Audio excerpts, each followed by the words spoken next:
Hello दोस्तों, welcome to conceptual classes. Daily current affairs का जो हम लोगों ने सीरीज स्टार्ट किया है, जिसमें हम लोग डेली बेसिस पे जो भी इंपॉर्टेंट करंट अफेयर्स बनते हैं उनको स्टैटिक के साथ लिंक करके डिस्कस करते हैं। और इसमें हम लोग सारे एग्जाम्स को कवर करते हैं, लाइक वनडे एग्जाम्स भी इंक्लूडेड है। अगर आप कोई किसी वनडे एग्जाम्स का प्रिपरेशन कर रहे हैं, लाइक एसएससी हो गया, बैंकिंग हो गया, रेलवे हो गया, या फिर और भी कोई वनडे एग्जाम्स हो गया, तो उसके लिए अगर आप प्रिपरेशन करते हैं तो आपके लिए ये सीरीज काम का हो सकता है। तो चलिए स्टार्ट करते हैं और देखते हैं कि आज के डेट में जो भी इंपॉर्टेंट करंट अफेयर्स बनेंगे उनको एक बार हम लोग डिस्कस कर लेते हैं। तो जो फर्स्ट क्वेश्चन हम लोगों ने लिया है, रिसेंटली कर्च स्ट्रेट जो था वो न्यूज में था। तो आपको बताना है कि इट कनेक्ट्स विच टू सी, कौन से दो समुद्र को या फिर कौन से दो सी को ये जो है कर्च स्ट्रेट कनेक्ट करता है। आपका ऑप्शन है sea of Marmara and Aegean sea, black C and C of Azov, third option है black C and Mediterranean sea, fourth option है sea of Marmara and C of Azov. तो दोस्तों सबसे पहले ये चीज है कि आंसर तो बाद की बात है, आपको ये पता होनी चाहिए कि स्ट्रेट होता क्या है और स्ट्रेट को क्यों बोला गया, क्वेश्चन में क्यों ऐसा पूछा गया कि ये दो सी को किस दो सी को कनेक्ट करता है। तो पहले हम लोग स्ट्रेट के डिफिनेशन को क्लियर करते हैं। तो सपोज कीजिए कि ये हो गया आपका कोई सी, सपोज कीजिए कि ये जो है सी नंबर ए हो गया, ये एक दूसरा सी हो गया बी नंबर, और इसको अगर एक नैरो चैनल से हम लोग कनेक्ट कर रहे हैं, सपोज कीजिए ए से बी जाने का यही एक रूट है, वाटर थ्रू वाटर, तो ये जो रूट हो गया ना नैरो रूट, इसी को हम लोग स्ट्रेट बोलते हैं। ठीक है, either it will connect to sea, यानी कि दो सी को कनेक्ट करेगा, या फिर इधर तो देखिए ये सी है तो ये लैंड मास रहा होगा L1 और इधर रहा L2। तो आइदर ये क्या करेगा, दो सी को कनेक्ट करेगा या फिर लैंड मास को सेपरेट करेगा। समझ रहे हैं, इन दोनों को कनेक्ट कर रहा है, इन दोनों को सेपरेट कर रहा है। ठीक है, तो स्ट्रेट का अगर एक वर्ड में डिफिनेशन आपको जानना हो तो आप ये बता सकते हैं कि स्ट्रेट क्या है, एक नैरो चैनल होता है जो दो सी को या दो वाटर बॉडीज को कनेक्ट करता है, साथ ही दो लैंड मास को सेपरेट करता है। तो दो टू वे इसका डिफिनेशन है, आप लैंड मास से भी रिलेट कर सकते हैं और वाटर बॉडी से भी रिलेट कर सकते हैं। ठीक है, तो अब देख लेते हैं कि ये न्यूज में क्यों रहा। अगर आप देखेंगे तो एक रशियन ऑयल टैंकर था जो 1000 ऑफ टन ऑयल लेकर जा रहा था, ऑयल प्रोडक्ट, जो कि स्प्लिट हो गया है हेवी स्टॉर्म की वजह से कर्च स्ट्रेट में। ठीक है, तो ये हमारा न्यूज है। अब हम लोगों की ये रिस्पॉन्सिबिलिटी है कि अगर कर्च स्ट्रेट न्यूज में आ रहा है तो कर्च स्ट्रेट से रिलेटेड जितने भी इंफॉर्मेशन है उसको एक बार रिवाइज कर लिया जाए। ठीक है, तो देखिए कर्च स्ट्रेट जो है, इसका जो करेक्ट आंसर है वो है ऑप्शन नंबर बी, यानी कि Black C and C of Azov. इसको मैप के थ्रू देखते हैं। ये देखिए, ये आपको दिख रहा होगा, ये जो है सी ऑफ एजोव है, और ये आपको ब्लैक सी बड़ा वाला दिख रहा होगा। तो यहाँ जो है ना, ये कर्च पेनिनसुला है, ये जो स्ट्रेट है, मैं हाईलाइट कर दे रहा हूँ उसको। ये जो स्ट्रेट है, ये नैरो चैनल जो है, यही जो है कर्च स्ट्रेट है। समझ गए, तो कर्च स्ट्रेट किसको कनेक्ट कर रहा है, सी ऑफ एजोव को ब्लैक सी के साथ, और सेपरेट किसको कर रहा है, तो ये देखिए ये क्रीमिया पेनिनसुला है यूक्रेन का, और ये रसिया का तमान पेनिनसुला है, तमान पेनिनसुला। तो इन दोनों को सेपरेट कर रहा है। अब देखिए इंपॉर्टेंट नोट जो हम लोग लेकर आते हैं, इसका भी एक खासा इंपॉर्टेंस होता है। आप इसको देखिए कि separate the Kerch peninsula towards the west from Taman peninsula, तो सेपरेट करता है ये हम लोग देख लिए, साथ ही कनेक्ट करता है किसको, Black C and C of Azov को। ठीक है, कर्च स्ट्रेट को और किस नाम से जाना जाता है, तो आप इसको क्रीमियन ब्रिज बोल सकते हैं। और ये जो है ना, देखिए रसिया जाने के लिए, मेनलैंड रसिया जाने के लिए यही एक रूट है, यानी कि जितना भी आप ऐसे समझ सकते हैं कि जितना भी ट्रांसपोर्ट का जो रूट है वो इसी के थ्रू होकर जाता है। ठीक है, तो ये बोल सकते हैं कि ये जो कर्च स्ट्रेट है, इस पे जो यूक्रेन हो गया उसका जो है बहुत ही ज्यादा डिपेंडेंसी है। अब देखिए ये क्या रिप्रेजेंट करता है, symbol of Russian Russia's annexation of Crimea in 2014।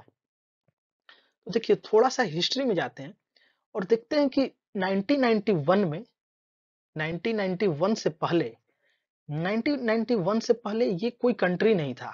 Crimea हो गया या फिर रसिया हो गया या फिर यूक्रेन हो गया, ये सब जो है एक लार्जर यूनियन का पार्ट थे जिसका नाम था यूएसएसआर। क्या नाम था? यूएसएसआर। यूएसएसआर। 1991 में क्या होता है कि यूएसएसआर टूटता है और इससे 15 न्यू कंट्री यानी कि 15 नया देश का निर्माण होता है। उसमें एक देश जो है क्रीमिया भी होता है। क्रीमिया एक होता है, यूक्रेन होता है, कुछ सेंट्रल एशिया का कंट्री होता है, रसिया होता है।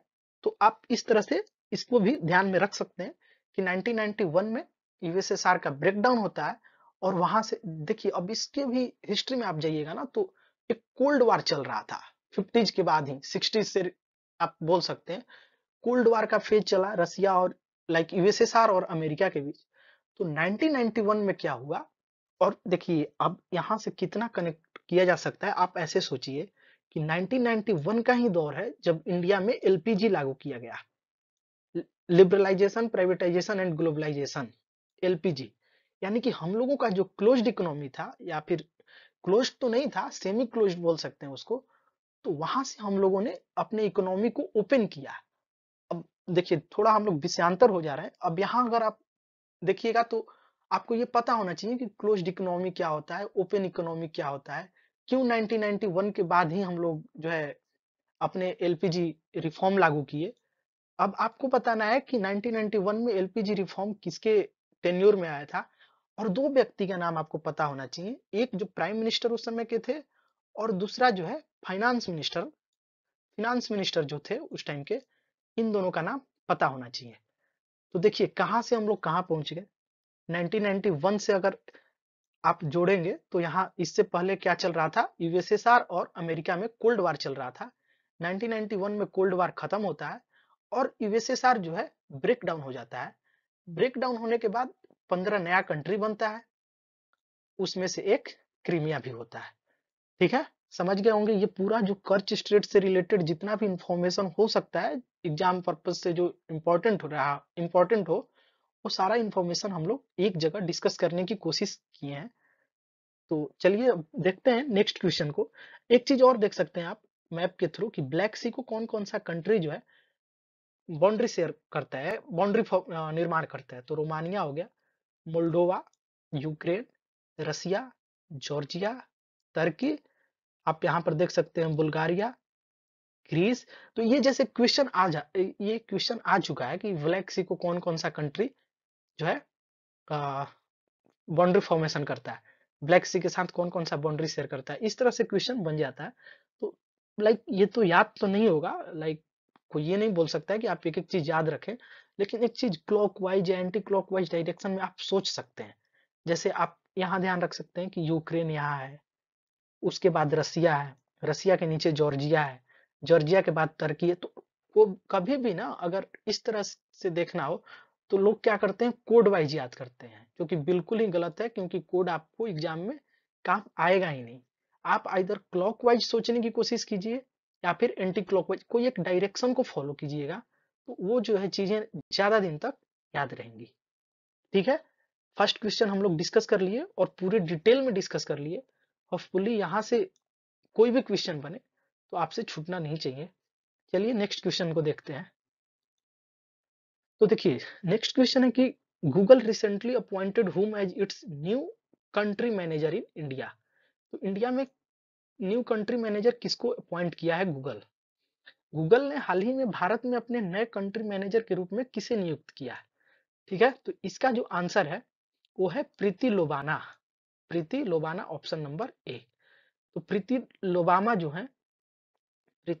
जो है वो मैनेजर भी है, उसके साथ साथ वाइस प्रेसिडेंट भी है इंडिया के, गूगल इंडिया। ठीक है, अब देखिए ये जो मैंने इमेज लगाया है उसमें एक ओवरव्यू आपको पता होना चाहिए कि कौन कौन से लाइक इंडियन ओरिजिन के सीईओ हैं एमएनसीज के। तो आप देख सकते हैं फेडेक्स। फेडेक्स क्या किस टाइप का लाइक कंपनी है, एक बार देखिएगा, ई कॉमर्स टाइप का है। तो इसके जो सीईओ हैं राज सुब्रमण्यम है, सुंदर पिचाई के बारे में आपको पता होगा, अल्फाबेट। उसके बाद माइक्रोसॉफ्ट के सत्या नडेला। देखिए ये जो है अपडेटेड नहीं है, ये लिस्ट पुराना लग रहा है। पराग अग्रवाल जो कि ट्विटर के हुआ करते थे, तो उसके ट्विटर को तो एलन मस्क ने खरीद लिया। उसके बाद ये जो सीईओ है उनको हटा दिया गया था। उसके बाद संतनु नारायण एडोब के हैं। इस तरह से आप लाइक एक ओवरव्यू रख सकते हैं कि इंडियन ओरिजिन के कौन कौन से लोग हैं जो एमएनसीज के अभी सीईओ हैं। एमएनसीज मतलब मल्टीनेशनल कंपनीज। ठीक है, चलिए नेक्स्ट क्वेश्चन देखते हैं। ये देखिए फिर से वहीं आ गया कि who has been elected as the new president of Georgia. अभी हम लोग देखे थे कि रसिया के जस्ट नीचे क्या है, जॉर्जिया है। यहां भी आप देख सकते हैं। तो क्वेश्चन है कि who has been elected as new president of Georgia. तो इसका आंसर जो है 53 year old former Manchester City football player Mikheil Kavelashvili. Mikheil Kavelashvili, यानी कि ऑप्शन नंबर आपका डी हो गया। ये जो है जॉर्जिया के न्यू प्रेसिडेंट बने हैं।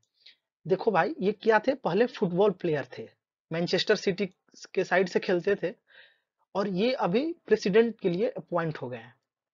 तो देखिए होता क्या था कि अभी अभी जो करंट में है, अभी तो ये अपॉइंट हुए हैं, इनका कार्यकाल जो है कल से स्टार्ट, जो भी जब ये शपथ लेंगे तब से स्टार्ट होगा। लेकिन अभी करंट में जिनका 16 दिसंबर 2024 को खत्म हुआ है, सैलोम जोराबिचवली, ये जो थी ये राष्ट्रपति थी जॉर्जिया के। और ये जो है ना, चूंकि अब जॉर्जिया में ट्रांजिशन हो रहा है, ये फुली पार्लियामेंट्री सिस्टम की ओर मूव कर रहा है। ठीक है, तो इससे पहले क्या होता था, जो प्रेसिडेंट हुआ करते थे, जैसे इंडिया क्या है, इंडिया भी पार्लियामेंट्री सिस्टम को फॉलो करता है, तो उसी तरह जॉर्जिया भी अब पार्लियामेंट्री सिस्टम को ट्रांजिशन कर रहा है पार्लियामेंट्री सिस्टम में। इससे पहले क्या होता था कि जो प्रेसिडेंट होते थे यहाँ के जॉर्जिया के, वो डायरेक्टली इलेक्ट होते थे, किससे द्वारा, लाइक जनता जो है डायरेक्टली उनको इलेक्ट करती थी। समझ रहे हैं? तो अभी क्या हुआ, अभी जो है ट्रांजिशन कर दिया गया है फुली पार्लियामेंट्री में। तो मतलब आप इसको रिलेट कर सकते हैं इंडिया के साथ कि इंडिया में राष्ट्रपति का इलेक्शन कैसे होता है, तो इनडायरेक्ट इलेक्शन को हम लोग फॉलो करते हैं। तो वही इनडायरेक्ट इलेक्शन के थ्रू जो मिखेली कावलेस्वी हैं, इनका जो अपॉइंटमेंट हुआ है, तो आप देख सकते हैं she is the last president to be elected directly by the citizens, क्योंकि तब तक parliamentary system, fully parliamentary system वहां नहीं था। Mikheil Kavelashvili has been elected by the parliament. देखिए यानी कि यहाँ भी इनडायरेक्ट इलेक्शन हो गया in December 2024, but this claim presidency is disputed. ये तो अलग चीज हो गया। जो हम लोग के काम का न्यूज है कि अभी जो है जॉर्जिया के न्यू प्रेसिडेंट इलेक्ट हुए हैं, वो मिखेली कावलेस्वी हैं। उसके बाद ये हम लोग से क्वेश्चन पूछा जा सकता है कि यहाँ जो है फुली पार्लियामेंट्री सिस्टम में ट्रांजिशन हो चुका है। ठीक है, जैसे आपको ऑप्शन देकर पूछ सकता है कि कौन कौन सा कंट्री इनमें से फुली पार्लियामेंट्री सिस्टम को फॉलो करता है। ठीक है, अपने कंट्री को ध्यान में रखिएगा कि इंडिया जो है, इंडिया एक पार्लियामेंट्री सिस्टम को फॉलो करता है। अब थोड़ा मैप में देख लेते हैं जॉर्जिया को। तो ये देखिए कि एक साइड से तो ब्लैक सी हो गया, इसके ऊपर आप देखेंगे तो अबखाजिया है, रसिया है, इधर साउथ ओसेटिया है, इधर तुर्की है, आर्मेनिया है, अजेरबैजान है। तो आप यहाँ से ध्यान में रखिए, ये छोटे छोटे को एक बार के लिए हटाइए। यहाँ से देखिए हम लोग चलते हैं क्लॉकवाइज। तो रसिया, रसिया के बाद अजेरबैजान, उसके बाद आर्मेनिया, तुर्की। ठीक है, तो इस तरह से ध्यान रखिएगा तो ज्यादा दिन तक याद रहेगा। देखिए तुर्की को सिक मैन ऑफ यूरोप क्यों कहा जाता है, ये आपको कमेंट सेक्शन में बताना है। ठीक है, तुर्की को सिक मैन ऑफ यूरोप क्यों कहा जाता है, ये आपको कमेंट सेक्शन में बताना है। और ये भी बताना है कि तुर्की जो है किसका पार्ट है, यूरोप का पार्ट है, एशिया का पार्ट है, या दोनों का पार्ट है। ये सब छोटी छोटी चीजें आपको पता होनी चाहिए। इसलिए मैं बोल रहा हूँ कि एक बार आप लोग इसके बारे में जाकर थोड़ा सर्च कीजिएगा और कमेंट में जरूर बताइएगा कि तुर्की को सिक मैन ऑफ यूरोप क्यों कहा जाता है। ठीक है, चलते हैं नेक्स्ट क्वेश्चन पे। देखिए ये जो है air combat exercise, Desert Knight जो है एक एयर कॉम्बैट एक्सरसाइज है। आपको बताना है जो रिसेंटली कंडक्ट हुआ है, तो ये किस कंट्री के बीच में होता है, ये आपको बताना है। डेजर्ट नाइट वायु युद्ध अभ्यास किन देशों के बीच आयोजित किया गया, ये आपको बताना है। तो जो इसका करेक्ट आंसर है वो है इंडिया एंड फ्रांस। एक्चुअली ये जो है ना, ये ट्राइलेटरल एयर कॉम्बैट एक्सरसाइज है। ट्राइलेटरल एयर कॉम्बैट एक्सरसाइज जो इंडिया, फ्रांस और यूएई के बीच कंडक्ट कराया जाता है। इस बार जो है वो कहाँ हुआ है, अरबियन सी में। इसका जो है एक्सरसाइज डेजर्ट नाइट जो है अरबियन सी में हुआ है, आप लोग देख सकते हैं। इसका मकसद क्या है, इस एक्सरसाइज का क्या मकसद है, क्यों ये एक्सरसाइज ट्राइलेटरल एक्सरसाइज हम लोग करते हैं। तो इसका है कि partnership include collaboration in defence technology, energy, environment among other areas as outlined in an ambitious road map. यानी कि इन सब सारे सेक्टर में जो हम लोग मिलकर क्या करते हैं, कोलैबोरेटिव वे में जो है हम लोग अपना टेक्नोलॉजी डिस्कस करते हैं, डिफेंस टेक्नोलॉजी डिस्कस करते हैं, एनर्जी एंड एनवायरनमेंट और अदर सेक्टर्स को भी डिस्कस करते हैं। ठीक है। इवन देखिए कोई भी अगर आप एक्सरसाइज करते हैं ना, तो उसमें होता क्या है, उसमें होता है कि आप अपना टेक्नोलॉजी मेरे साथ शेयर कीजिए, मैं अपना टेक्नोलॉजी आपके साथ शेयर करूंगा, इस तरह से गिव एंड टेक रिलेशनशिप चलता है। इसका सिग्निफिकेंस क्या है, तो this marks a continued effort to build strategic partnership in the Indo Pacific and Persian Gulf regions and global geopolitics tension. देखिए ग्लोबल जियोपॉलिटिक्स तो हमेशा ही चल रहा है। अभी आप देख रहे होंगे कि रसिया और यूक्रेन का अभी जो है वार खत्म ही नहीं हुआ, तब तक इजराइल हमास का युद्ध शुरू हो गया। अब इजराइल हमास से देखिएगा आप, तो ये इराक के साथ भी युद्ध स्टार्ट हो चुका है इजराइल का। तो इस तरह से ये जियो पॉलिटिकल टेंशन जो है कंटिन्यू राइज कर रहा। तो इंडो पैसिफिक एरिया में एक बैलेंस बनाने के लिए एक ये स्ट्रेटेजिक पार्टनरशिप किया गया है। ठीक है। तो चलिए देखते हैं नेक्स्ट क्वेश्चन को। ये देखिए, नेक्स्ट क्वेश्चन पे जाने से पहले हम लोग लिस्ट ऑफ एक्सरसाइज जो इंडियन एयरफोर्स जो जो एक्सरसाइज करता है उसको एक बार देख लेते हैं। ये देखिए एक्सरसाइज गरुड़ा इंपॉर्टेंट है, मार्क कीजिएगा इसको। इंडिया और फ्रांस के बीच होता है। उसके बाद कोप इंडिया, इंडिया और यूएसए के बीच होता है। सिंडेक्स, सिंडेक्स नाम से ही क्लियर है, सिंडेक्स तो सिंड में ही है, सिंगापुर और India exercise, Singapore India exercise is SINDEX. ठीक है। गगन शक्ति ये इंडिया का है केवल। इंद्रधनुष इंडिया और यूनाइटेड किंगडम का। ठीक है। उसके बाद देखिए Red Flag, Alaska multinational host जो है यूनाइटेड स्टेट करता है, ये मल्टीनेशनल एक्सरसाइज है। रेड फ्लैग अलास्का में होता है, यूएसए का पार्ट है। एक्सरसाइज आयरन फिस्ट इंडिया में होता है। ईस्टर्न ब्रिज इंडिया और ओमान के बीच। एक्सरसाइज डिजर्ट ईगल, अभी हम लोग क्या देखे थे, वो दूसरा डिजर्ट एक्सरसाइज डिजर्ट नाइट था। ये डिजर्ट ईगल है जो इंडिया और यूएई के बीच होता है। Exercise red flag multinational host USA, same वही है रेड फ्लैग वाला।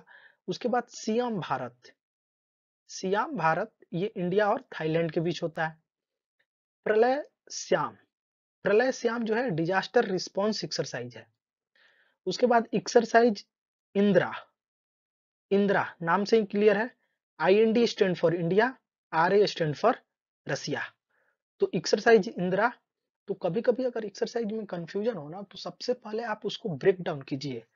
जैसे दो चीज यहाँ दिखा, एक सिंडेक्स दिखा जो डायरेक्टली नेम में ही छिपा हुआ है आंसर, और उसी तरह एक्सरसाइज इंदिरा भी दिखा। ठीक है। एक्सरसाइज ब्लू फ्लैग ये जो है मल्टीनेशनल है ये भी, लेकिन ये इजराइल होस्ट करता है। रेड फ्लैग यूएसए होस्ट करता है, ब्लू फ्लैग इजराइल होस्ट करता है। ठीक है। एक्सरसाइज डायनेक्स ये तो ओनली इंडिया है। एक्सरसाइज डिजर्ट वॉरियर इंडिया और इजिप्ट। तो देखिए डिजर्ट नाम से अब तक एक आप देखे एक्सरसाइज, एक्सरसाइज डिजर्ट ईगल जो इंडिया और यूएई का है। एक बार मैं इसको मार्क कर देता हूं। देखिए ये रहा आपका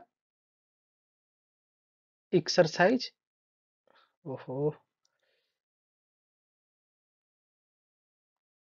ये देखिए ये रहा आपका एक्सरसाइज, सॉरी। ठीक है। देखिए एक्सरसाइज डिजर्ट से रिलेटेड 3 एक्सरसाइज है। एक है एक्सरसाइज डिजर्ट ईगल जो इंडिया और यूएई के बीच होता है। उसके बाद डिजर्ट वॉरियर है जो इंडिया और इजिप्ट के बीच होता है। और एक एक्सरसाइज डिजर्ट नाइट है जो अभी हम लोग देखे हैं, रिसेंट में हुआ है। और ये जो है इंडिया, फ्रांस और यूएई के बीच होता है। ठीक है। वायु वायु शक्ति नाम से क्लियर है कि इंडिया का होगा। सिन्यू मैत्री इंडिया और जापान। ठीक है। एक्सरसाइज पिच ब्लैक, ये भी मल्टीनेशनल है, होस्ट करता है ऑस्ट्रेलिया। अब देखिए एक हो गया रेड फ्लैग, एक हो गया रेड फ्लैग, आपको पता है यूएसए होस्ट करता है। उसके बाद आप ब्लू फ्लैग जो है इजराइल होस्ट करता है। ब्लू फ्लैग इजराइल होस्ट करता है। और पिच ब्लैक कौन होस्ट करता है? ऑस्ट्रेलिया। ठीक है, मल्टीनेशनल है। मल्टीनेशनल मतलब बहुत सारे कंट्री पार्टिसिपेट कर रहे होंगे। उसके बाद देखिए एक्सरसाइज कोबरा वॉरियर, ये भी मल्टीनेशनल है, होस्ट जो है यूनाइटेड किंगडम। एक्सरसाइज उदारा शक्ति उदारा शक्ति इंडिया और मलेशिया के बीच। भारत शक्ति ट्राई सर्विस। एक्सरसाइज तारंग शक्ति मल्टीनेशनल होस्ट इंडिया। अब जो भी मल्टीनेशनल वाले एक्सरसाइज है ना उसको थोड़ा सा ध्यान में रख सकते हैं। रेड वाला आपको याद हो गया होगा यूएसए। उसी तरह ब्लू फ्लैग जो है इजराइल, पिच ब्लैक जो है ऑस्ट्रेलिया, और ये एक्सरसाइज तारंग शक्ति जो है इंडिया। तो ये लिस्ट मैं टेलीग्राम ग्रुप में डाल दूंगा, आप लोग वहां से जाकर इसको एक दो बार रिव्यू कर लीजिएगा, एक दो बार देख लीजिएगा। क्योंकि क्वेश्चन एक्सरसाइज से बन ही जाता है, कोई भी एग्जाम अगर वनडे एग्जाम में आप बैठ रहे हैं तो एक क्वेश्चन आपको एक्सरसाइज पे रहता ही है। ठीक है। अब देखिए जो नेक्स्ट क्वेश्चन है वो ये है कि which scheme has been launched to digitise land record in India. ये देखिए भारत में भूमि रिकॉर्ड को डिजिटाइज करने के लिए किस योजना की शुरुआत की गई? ऑप्शन है Svamitva scheme, digital India mission, national land record modernisation programme और प्रधानमंत्री आवास योजना। ठीक है। तो इसका जो करेक्ट आंसर है वो ये है स्वामित्व स्कीम। ठीक है। अब थोड़ा सा स्वामित्व स्कीम के बारे में पता होना चाहिए, क्योंकि ये मेंस रिलेटेड टॉपिक भी है या फिर गवर्नेंस रिलेटेड टॉपिक है। एथिक्स में आप इसको ऐड कर सकते हैं। Social you can say society से रिलेटेड अगर क्वेश्चन है तो वहां ऐड कर सकते हैं। तो देखिए चलते हैं, पहले ये देखते हैं कि स्वामित्व का मतलब क्या होता है। अगर आप स्वामित्व का फुल फॉर्म देखेंगे तो वो है सर्वे ऑफ विलेजेज, आबादी एंड मैपिंग। विलेजेज आबादी and mapping with improvised technology in village area. मतलब विलेज का, आबादी का जो सर्वे करना और उसका मैपिंग करना इम्प्रोवाइज्ड टेक्नोलॉजी के साथ विलेज एरिया में। मतलब जो न्यू न्यू टेक्नोलॉजी आ रहा है, जो लाइक ज्यादा इफिशियंट टेक्नोलॉजी है, उसके साथ सर्वे करना एंड मैपिंग करना, किसका? विलेज का और आबादी का। तो इस तरह से आप ध्यान में रख सकते हैं। अगर आप लिंक करके रखेंगे तो गलती होने की चांसेस कम हो जाती हैं। अब देखिए इसका प्लान क्या है। India plans to prepare digital map of all its 6 lakh villages. एक ये भी आपको पता चल गया कि अप्रोक्स 6 लाख विलेजेज जो है इंडिया में है। ठीक है। उसके बाद and pan India 3D maps will be prepared for 100 cities. ये हो गया। अब देखिए इसमें कौन सा मिनिस्ट्री है? सेंट्रल सेक्टर स्कीम है ये। ठीक है। तो ये आप देख सकते हैं कि सेंट्रल सेक्टर स्कीम है। दो चीज होता है, एक होता है सेंट्रल सेक्टर स्कीम CSS, और एक होता है सेंट्रली स्पॉन्सर्ड स्कीम। ठीक है। तो जो सेंट्रल सेक्टर स्कीम होता है ये जो है फुली फंडेड होता है सेंट्रल गवर्नमेंट के द्वारा, 100% फंडेड होता है। ठीक है। और जो सेंट्रली स्पॉन्सर्ड स्कीम होता है इसमें लाइक 40-60 का रेशियो हो गया, या फिर 80-10 80-20 का रेशियो होगा। इस तरह से कुछ पार्ट जो है स्टेट गवर्नमेंट को भी बियर करना पड़ता है। ठीक, समझ गए होंगे सेंट्रल सेक्टर स्कीम क्या होता है और सेंट्रली स्पॉन्सर्ड स्कीम क्या होता है। तो स्वामित्व स्कीम जो है वो सेंट्रल सेक्टर स्कीम है। किस मिनिस्ट्री के अंदर आता है? तो मिनिस्ट्री ऑफ पंचायती राज। ठीक है। और कोलाबोरेटिव इफर्ट किसका है? Ministry of Panchayati Raj, state Panchayati Raj department, state revenue department and survey of India, ये तो क्लियर हो गया। अब देखिए, it was nation wide launched on national Panchayati Raj day 24 अप्रैल 2021। यानी कि एक चीज और पता चला आपको कि पंचायती राज डे कब मनाया जाता है, 24 अप्रैल को प्रत्येक साल पंचायती राज नेशनल पंचायती राज डे सेलिब्रेट किया जाता है। तो ये जो मिशन है 2021 में लॉन्च किया गया था। The scheme is a reformative step toward establishment of clear ownership of property in rural inhabited area.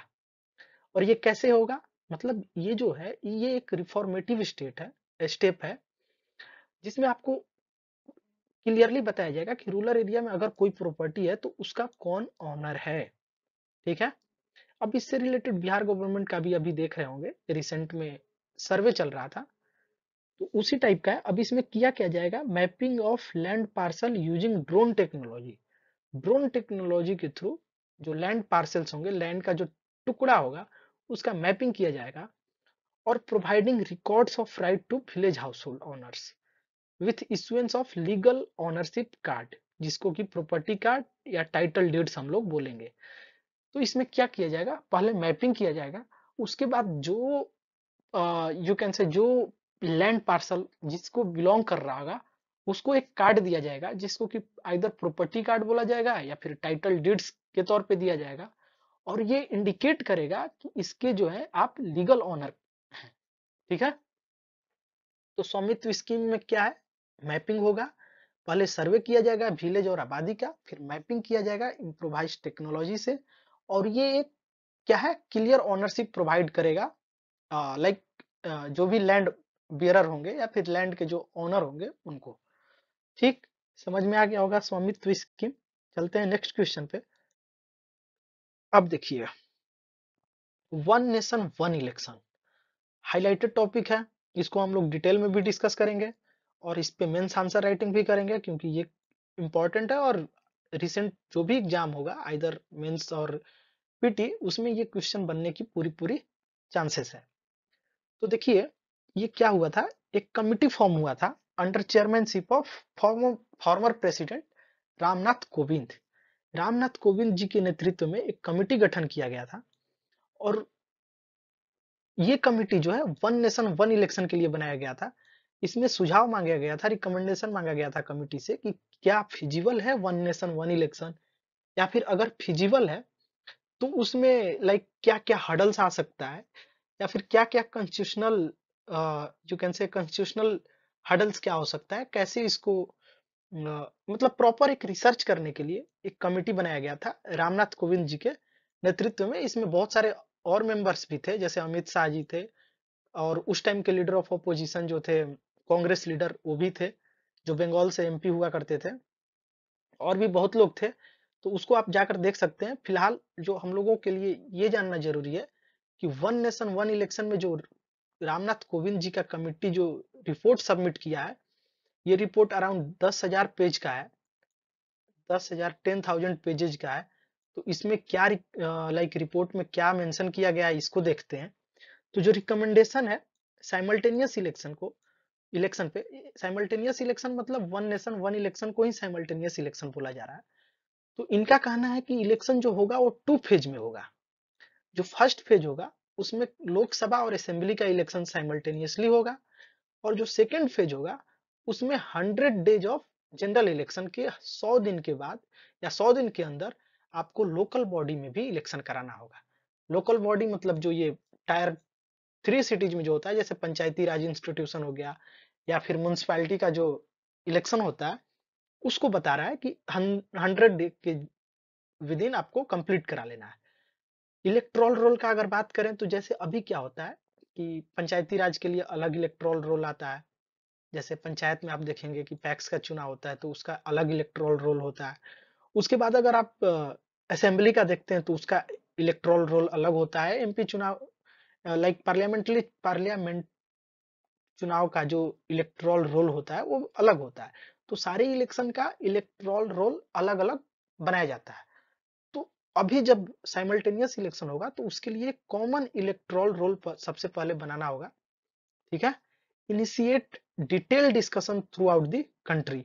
अब ये आज का अगर आप देखें तो टोटल जो है 269 वोट पड़े हैं इसके पक्ष में कि वन नेशन वन इलेक्शन होना चाहिए, जबकि चाहिए कितना, मोर देन 272, 2/3 मेजोरिटी से पास कराना पड़ेगा, स्पेशल मेजोरिटी से, क्योंकि इसमें स्टेट का भी रेटिफिकेशन चाहिए, इसके साथ साथ स्पेशल मेजोरिटी के साथ साथ स्टेट का भी रेटिफिकेशन चाहिए अभी। तो खैर ये तो अराउंड 10 ईयर से ये डिस्कशन चल रहा है कि वन नेशन वन इलेक्शन लागू होनी चाहिए कि नहीं। तो फाइनल जो है राष्ट्रपति कोविंद जी के नेतृत्व में जो कमिटी बना था वो सजेशन जो है, रिकमेंडेशन जो है सौंप दिया गया है और वहीं आज पार्लियामेंट में इसको पेश किया गया था। तो देखते हैं आगे क्या होता है। वन नेशन वन इलेक्शन को जेपीसी में डालने का बात चल रहा है। जेपीसी आप लोग समझते होंगे, ज्वाइंट पार्लियामेंट्री कमेटी।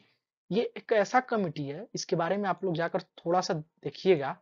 ये जेपीसी ऐसा कमेटी है कि अगर इसके अंडर कोई भी सब्जेक्ट चला गया ना, तो इसको अधिकार है प्रधानमंत्री तक से क्वेश्चन करने का। यानी कि प्रधानमंत्री को भी ये कैटेगरी में खड़ा कर सकता है अगर ये जेपीसी के अंडर में कोई भी चला गया, कोई भी बिल चला गया, तो उसमें किसी से भी वो लोग लाइक किसी से भी क्वेश्चन आस्क कर सकते हैं। आपको ध्यान होगा 2014 में जो कांग्रेस का डाउनफॉल हुआ, उसके पीछे भी एक रीजन है, उस स्टोरी कभी और हम लोग डिस्कस करेंगे। वहां जो इलेक्शन कमीशन और ये बहुत सारे पॉइंट थे, लेकिन उसमें एक जेपीसी में एक बिल चला गया था और वो जेपीसी इतना बड़ा लाइक ये हो गया, जैसे देखिएगा आप कि उस टाइम पे कांग्रेस के टाइम पे घोटाला बहुत ज्यादा न्यूज में आता था। क्यों आता था? क्योंकि उस टाइम तक ट्रांसपेरेंसी था कुछ। जेपीसी में बिल जो है इजीली डाल दिया जाता था और जेपीसी में ऐसा था कि इतना अधिकार था कि आप कुछ भी पूछ सकते हैं, किसी से भी पूछ सकते हैं। आइदर वो कैबिनेट मिनिस्टर हो सकता है, प्राइम मिनिस्टर हो सकता है, किसी से आप सवाल कर सकते हैं। तो जेपीसी के बारे में आपको पता होना चाहिए, थोड़ा सा इसके बारे में आप लोग जाकर जरूर देखिएगा कि ज्वाइंट पार्लियामेंट्री कमेटी क्या होता है और इसका पावर क्या है जेपीसी का। ठीक है। और ये आप लोग रिसेंट के न्यूज में सुने भी होंगे कि अडानी के मैटर पे बार बार कांग्रेस के द्वारा उसको जेपीसी में डालने का बात किया जा रहा था। ठीक है, तो चलते हैं। ये पॉइंट आपको क्लियर हो गया होगा वन नेशन वन इलेक्शन से रिलेटेड। इसके इससे रिलेटेड हम लोग डिटेल डिस्कस करेंगे और मेंस आंसर राइटिंग भी करेंगे इसका, और देखेंगे कि क्या बेनिफिट्स है, क्या ड्रॉबैक है, क्या जो है कंस्टिट्यूशनल हर्डल्स क्या आएगा और कितना ये फिजिबल होगा। क्योंकि ये सुनी सुनाई बात पे भरोसा कर लेना और लाइक एक्चुअल में होना, दोनों में बहुत ही डिफरेंस होता है। लेकिन एक, चलिए एक चीज मैं बता देता हूँ, आप जाकर देखिएगा, सर्च कीजिएगा। इंडोनेशिया जो है ना 2024 से फुल्ली जो है अ, मतलब वन नेशन वन इलेक्शन के थ्रू साइमल्टेनियसली चुनाव कराया है और एक दिन में सिंगल डे में 200 मिलियन ज्यादा से ज्यादा वोटर्स जो है 5 लेवल पे, यानी कि प्रेसिडेंट का चुनाव, वाइस प्रेसिडेंट का चुनाव, पार्लियामेंट्रियन का चुनाव यानी कि एमपी का चुनाव और रीजनल असेंबली के साथ साथ म्युनिसिपल इलेक्शन, ये सारे का वोटिंग एक साथ हुआ है। तो उसको हम लोग एज ए एग्जाम्पल अपने वे फॉरवर्ड में ऐड कर सकते हैं कि अगर इंडोनेशिया जो है फिजिबल है, इंडोनेशिया में इलेक्शन करा सकता है, तो इंडिया भी करा सकता है। ठीक है, चलिए नेक्स्ट क्वेश्चन पे चलते हैं। देखिए नेक्स्ट क्वेश्चन है कि which Bangladeshi player has recently been banned from bowling. देखिए ये बहुत ही स्टार बॉलर थे, शकीब अल हसन। इमेज में देख सकते हैं आप लोग, बांग्लादेश के खिलाड़ी हैं। अब चलिए आपसे एक चीज डिस्कस करते हैं, क्या आपको पता है कि ये एमपी भी रह चुके हैं बांग्लादेश में? नहीं पता होगा, मोस्ट प्रोबेबली आप लोगों को नहीं पता होगा, तो थोड़ा सा जाकर देखिएगा। ये एक्स एमपी हैं पार्लियामेंट, बांग्लादेश पार्लियामेंट का। तो इन पे अभी जो है इंग्लैंड के खिलाफ जब ये खेल रहे थे तो इन पर एक्शन लिया गया और इनको बैन कर दिया गया है बॉलिंग के लिए। ठीक है, कुछ उनमें जो टेक्निकलिटीज जो था इनका, कुछ इसमें डिफॉल्ट पाया गया है, आईसीसी के द्वारा बैन कर दिया गया है। ठीक, नेक्स्ट क्वेश्चन है कि Nat Sciver Brunt who scored the fastest century in ICC women's test cricket belongs to which category. महिला टेस्ट क्रिकेटर में सबसे तेज शतक जड़ने वाली नेट साइबर ब्रंट किस देश की खिलाड़ी है? तो ये जो है इंग्लैंड की खिलाड़ी हैं। इसका आंसर जो है इंग्लैंड, सॉरी, हाँ या आंसर सही है, इंग्लैंड की खिलाड़ी है और ये साउथ अफ्रीका के खिलाफ ये स्कोर की है। तो आप देख सकते हैं नेट सेवर ब्रंट जो 96 बॉल में ही शतक लगाई हैं अगेंस्ट साउथ अफ्रीका। इससे पहले आप देख सकते हैं चमानी सेनविरटना है जो 106 बॉल में, साफेली वर्मा है जो इंडियन है, स्मृति मंदाना है 122 बॉल में। तो ये मैंने लगा दिया है कि कौन कितने बॉल में जो है सेंचुरी हिट किया है टेस्ट क्रिकेट में। ठीक है, क्लियर हो गया होगा। ये सब थोड़ा बहुत वनडे एग्जाम के लिए इंपॉर्टेंट है, आप लोग ध्यान में रख सकते हैं। चलिए अब देखते हैं ग्रीन एनर्जी कॉरिडोर से रिलेटेड क्वेश्चन है। With whom has the Indian Navy recently collaborated for logistic education research and training? ठीक है, तो ये किससे रिलेटेड है? Logistic education research and training, ये जो है गति शक्ति यूनिवर्सिटी से। इसका आंसर अब क्या होगा? गति शक्ति यूनिवर्सिटी के साथ इंडियन नेवी जो है एक एमओयू साइन किया है। ठीक है, उसमें क्या है कि लॉजिस्टिक एजुकेशन रिसर्च और ट्रेनिंग से रिलेटेड कोलाबोरेशन किया गया है। ठीक, इसका आंसर हो जाएगा गति शक्ति यूनिवर्सिटी। नेक्स्ट आते हैं कि which state has recently launched second phase of green energy corridor. तो आपको बताना है कि सेकेंड फेज जो स्टार्ट हुआ है ग्रीन एनर्जी कॉरिडोर का, तो रिसेंटली कौन सा स्टेट है जो लॉन्च किया है। ठीक है, तो second phase of green energy corridor जो है राजस्थान सरकार द्वारा लॉन्च किया गया। किस लिए लॉन्च किया गया? रिन्यूएबल एनर्जी को बढ़ाने के लिए। ठीक है, थोड़ा सा देख लेते हैं ग्रीन एनर्जी कॉरिडोर फेज 2 के बारे में। तो इसका आंसर जो हो गया राजस्थान हो गया, मोदी जी वहां गए भी हैं। ठीक है, तो ये देख लेते हैं कि cabinet approve intra state transmission system green energy corridor phase 2। इसमें क्या होगा, 20 गीगावाट रिन्यूएबल एनर्जी जो है जनरेट किया जाएगा।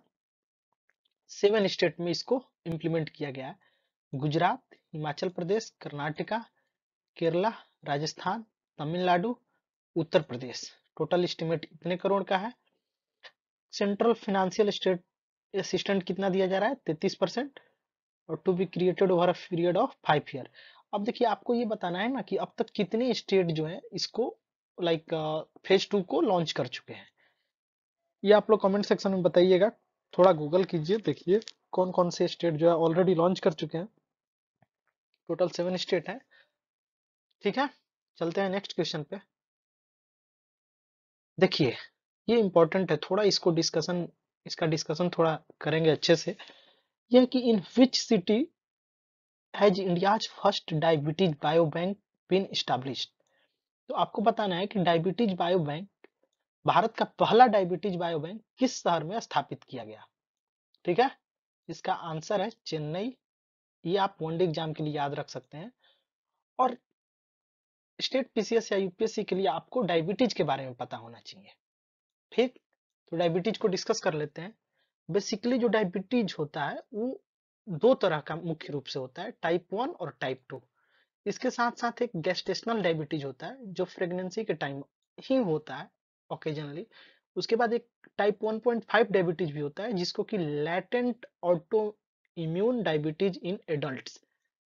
ठीक है, तो चलिए देख लेते हैं टाइप 1 को। सबसे पहले देखते हैं टाइप 1 को जुवेनाइल डायबिटीज भी बोलते हैं। ठीक, देखिए टाइप 1 जो है ना वो बहुत रेयरली होता है, और अगर है भी आपको तो कोई दिक्कत नहीं है। Also called juvenile diabetes, it is caused by autoimmune attack on insulin producing pancreatic cell। तो जो ऑटो इम्यून अटैक होता है पेनक्रियाटिक सेल पे जो कि इंसुलिन प्रोड्यूस करता है, तो उसके वजह से ये होता है। इसमें क्या होता है कि ये जेनेटिक हो सकता है, may be caused by genetic predisposition. इसमें क्या होता है कि जैसे देखिए बेटा सेल जो होता है ना वहीं से इंसुलिन रिलीज होता है। तो अगर आपका बेटा सेल ही फॉल्टी है, पैनक्रियाज का जो बेटा सेल है अगर आपका फॉल्टी है, तो प्रोड्यूस करेगा ही नहीं इंसुलिन, या फिर इंसुलिन जो है बेटर मतलब इंसुलिन प्रोड्यूस नहीं करेगा। इसके वजह से ये जो है टाइप 1 डायबिटीज हो सकता है। ठीक है, आप देख सकते हैं कि approximately 5 to 10% people have type 1 diabetes. देखिए क्या होता है ना कि टाइप 1 डायबिटीज जो है ये हार्मफुल होता है, पहले मैं बता दिया था, सॉरी उसके लिए। टाइप 1 जो है वो ज्यादा हार्मफुल होता है। क्यों होता है? क्योंकि इस केस में क्या होगा कि शरीर में इंसुलिन बन ही नहीं पाएगा। क्यों नहीं बन पाएगा? क्योंकि आपका जो बेटा सेल है वही फॉल्टी है। ठीक। और लेकिन ये रेयरली होता है, 5 to 10% पीपल में ही टाइप 1 डायबिटीज होता है। और इसको यूजुअली डायग्नाइज जो है यूजुअली ये बच्चों में देखने को मिल जाता है, चिल्ड्रन और यंग एडल्ट्स में, but can develop at any as, लेकिन किसी भी एज में ये हो सकता है। ठीक है, तो समझ गए होंगे। इसमें क्या होता है कि जो पैनक्रियाज होता है वो जो रिक्वायर्ड इंसुलिन है वो प्रोड्यूस ही नहीं कर पाता है, ड्यू टू बेटा सेल लॉस। समझ गए? तो क्या समझे कि जो पैनक्रियाज है इसके अंदर जो बेटा सेल है, तो बेटा सेल से क्या जनरेट हो रहा है? आपका इंसुलिन। तो अगर बेटा सेल ही फॉल्टी हो गया तो रिक्वायर्ड अमाउंट में इंसुलिन प्रोड्यूस ही नहीं होगा। तो टाइप 1 डायबिटीज में यही होता है, इंसुलिन जो है बॉडी में बन ही नहीं पाता है। और अगर समय रहते इसका इलाज ना किया जाए तो इसमें क्या होता है कि विद इन अ वीक आपकी जान जा सकती है। विद इन अ वीक, सोचिए कितना खतरनाक डायबिटीज है ये। ठीक है, तो इसका क्या है तो जेनेटिक प्रिडिस्पोजिशन हो सकता है, फॉल्टी बेटा सेल की वजह से हो सकता है। अब टाइप 2 को देखते हैं। टाइप टू डायबिटीज जो है इसमें क्या होता है कि बॉडी जो है stop using insulin, leading to high level of blood sugar if not treated. इसमें क्या होता है कि बॉडी का जो है इंसुलिन लेना बंद कर देता है। ठीक। अब इसमें क्या होता है कि एडल्ट ऑनसेट डायबिटीज भी इसको बोलते हैं, एडल्ट में जनरली पाया जाता है, और 90 to 95% पीपल में टाइप 2 डायबिटीज है। इसमें होता क्या है एक्चुअली कि पैनक्रियाज जो है इंसुलिन तो प्रोड्यूस करता है, लेकिन बॉडी जो है उसको इफिशिएंटली ले नहीं पाता है। अब बॉडी क्यों नहीं ले पाता है? क्योंकि जो ग्लूकोज है वो unable to enter the body effectively, glucose जो है बॉडी के अंदर जा ही नहीं पाता है। ठीक। तो ग्लूकोज का मात्रा जो है इंक्रीज कर जाता है, यानी कि ब्लड शुगर का लेवल जो है बढ़ जाता है। तो ये हो गया आपका टाइप 2 डायबिटीज। ठीक है, यहां तक समझ में आ गया होगा।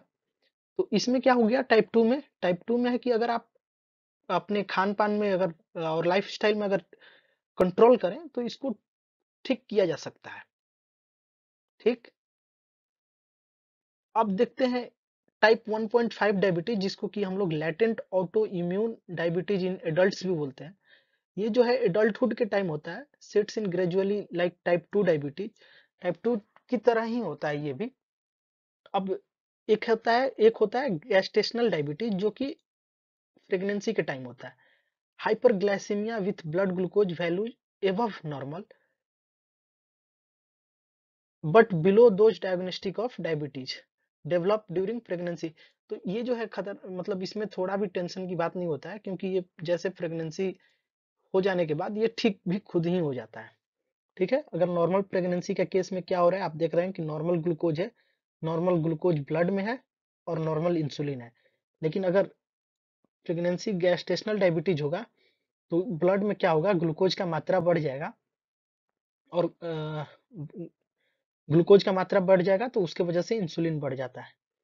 ठीक है, ये हो गया आपका type 1, type 2, type 1.5 and gestational diabetes. अब थोड़ा इंसुलिन को देख लेते हैं।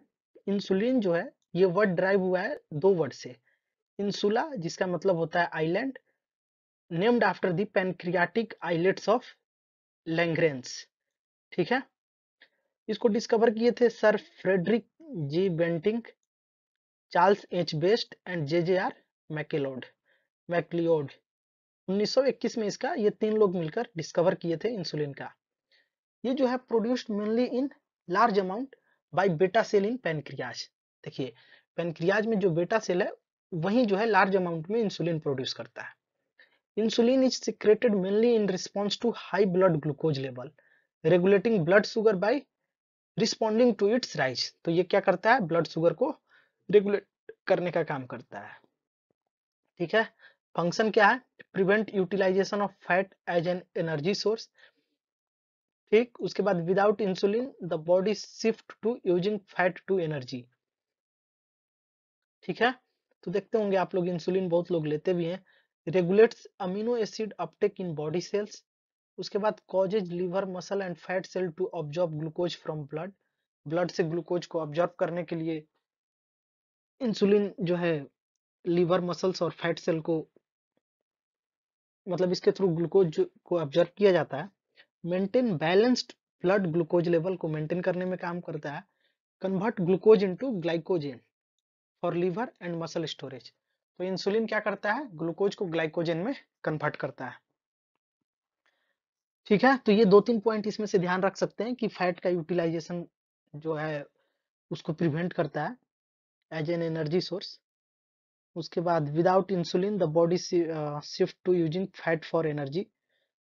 ठीक, अगर इंसुलिन का कमी होगा तो जो फैट होगा उससे एनर्जी बॉडी लेना शुरू कर देता है। ठीक है, तो ये समझ में आ गया होगा। जो डायबिटीज बैंक भारत का पहला ओपन हुआ है वो कहाँ ओपन हुआ है, चेन्नई में। होपफुली आपको डायबिटीज के बारे में थोड़ा बहुत आइडिया लग गया होगा। ठीक है, चलिए तो आज यहीं पे हम लोग लेक्चर समाप्त करते हैं। मिलते हैं कल के वीडियोज में, कल के करंट अफेयर्स में। तब तक के लिए धन्यवाद। एंड अगर आपको मेरा कंटेंट सही लग रहा है या फिर आपको लग रहा है कि थोड़ा सा भी हेल्पफुल है आपके लिए, तो प्लीज मेरे चैनल को सब्सक्राइब जरूर कर दें। ठीक है, तो चलते हैं, मिलते हैं नेक्स्ट वीडियो में। तब तक के लिए धन्यवाद।